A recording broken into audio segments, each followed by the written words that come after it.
యేసుక్రీస్తు నామములో ప్రతిరోజు దేవుని వాగ్దానం అనే కార్యక్రమానికి మిమ్మల్ని అందరినీ ప్రేమతో ఆహ్వానిస్తూ ఉన్నాము. ఎలా ఉన్నారండి? అందరూ బాగున్నారా? దేవుని కృపలో దయలో వర్ధిల్లుతున్నారా? ఆయన కార్యాలు అనుభవిస్తూ ఉన్నారా? దేవునికి సాక్షులుగా ఉన్నారా?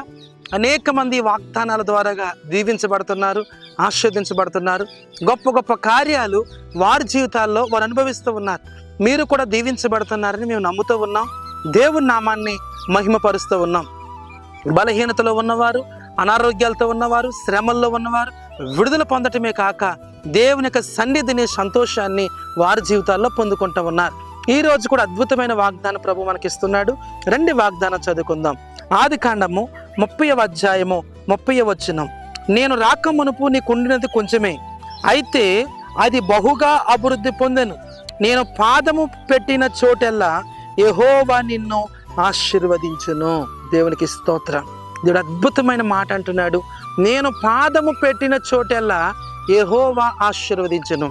ఇంతవరకు ఎలాంటి ఆశీర్వాదం, ఎలాంటి అభివృద్ధి, ఎలాంటి దీవెన, ఎలాంటి కార్యం నీ జీవితంలో కానీ, నీ పిల్లల జీవితంలో కానీ, నీ వ్యాపార విషయంలో, నీ కుటుంబ విషయంలో నువ్వు చూడలేదేమో. దేవుడు ఇక్కడ స్పష్టంగా మాట్లాడుతున్నాడు. నీవు పాదము పెట్టిన చోటల్లా నేను నిన్ను ఆశీర్వదిస్తాను. దేవునికి స్తోత్రం. ఆయన పాదము పెట్టక ముందు నీకు ఉన్నది కొంచెమే, అయితే నేను పాదము పెట్టిన తర్వాత నేను మిమ్మల్ని ఆశీర్వదించబోతున్నాను అంటున్నాడు. ఈరోజు ఎలాంటి పరిస్థితుల్లో, ఎలాంటి దీన పరిస్థితుల్లో, ఎలాంటి శ్రమల్లో, ఎన్ని వ్యాపారాలు చేసిన అభివృద్ధి లేదేమో, ఎలాంటి ఉద్యోగం చేసిన ప్రయోజనం లేదేమో, ఎందులో కూడా నువ్వు ముందుకు వెళ్ళలేకపోతున్నావా? అయితే ప్రభు నిన్ను ఆశీర్వదించబోతున్నానని, నేను దీవించబోతున్నానని, నువ్వు అడుగుపెట్టిన ప్రతి స్థలంలో కూడా నేను దీవించాలని, ఆశీర్వదించాలని దేవుడు కోరుతున్నాడు. ఇప్పుడు నువ్వు కొంచెముగా ఉండొచ్చు కానీ మహాభివృద్ధి పొందినట్లుగా దేవుడు చేయబోతున్నాడు. ఇప్పుడు నువ్వు కొంచెముగా ఉండొచ్చు కానీ గొప్ప దీవెన, గొప్ప ఆశీర్వాదం, గొప్ప అభివృద్ధిని నీవు, నీ కుటుంబం, నీ పిల్లలు చూడబోతున్నారు. అద్భుతమైన మాట ప్రభు ఈ ఉదయకాల సమయంలో మనతో మాట్లాడుతున్నాడు. ఇదిగో నేను పాదము పెట్టిన చోటెల్లా నేను నిన్ను ఆశీర్వదించబోతున్నాను. ఎక్కడున్నారు? ఎలాంటి పరిస్థితుల్లో ఉన్నారు? నీ ఇంటిలో ఉన్నావా? దీవించబడతావు. నువ్వు పొలంలో దీవించబడతావు. నీ భూఫలం దీవించబడబోతుంది. నీ గర్భఫలం దీవించబడబోతుంది. అన్ని కోణాల్లో, అన్ని విషయాల్లో పరిశుద్ధాత్మ దేవుడు మిమ్మల్ని దీవించబోతున్నాడు. ఉదయకాల సమయం నీ మాటలు వింటూ ఉండగానే దేవుడు నీ యొద్దకు వచ్చి నేను ఆశీర్వదించబోతున్నాడు. ఆయన సన్నిధి, ఆయన వాక్కు, ఆయన మాట నీ కుటుంబంలోకి వచ్చి, నీ జీవితంలోకి వచ్చి గొప్ప కార్యం చేయబోతుంది. అదే వాగ్దాన ప్రభు మీకు ఇస్తున్నాడు.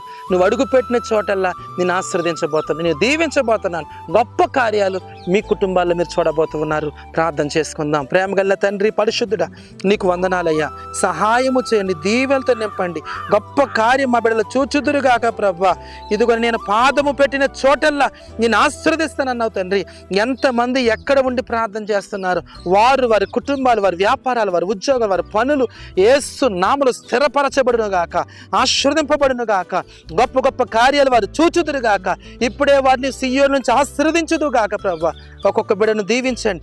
ఎవరికి ఏ రకమైన ఆశీర్వాదం కావాలో, ఏ రకమైన దీవెన కావాలో సమస్తం ఎరిగిన వాడు గనక వారికి అలాంటి దీవెన, ఆశీర్వాదం ఈ ఉదయకాల సమయం మీరు దయచేయమని, మహిమ పొందమని యేసు నామమున అడుగుచున్నాము తండ్రి. ఆమేన్, ఆమేన్. హల్లెలూయా. దేవుడు మిమ్మల్ని దీవించబోతున్నాడు, ఆశీర్వదించబోతున్నాడు, గొప్ప కార్యాలు చేయబోతున్నాడు. ప్రభు మిమ్మల్ని అందరినీ దీవించును గాక. ఆమేన్. God bless you.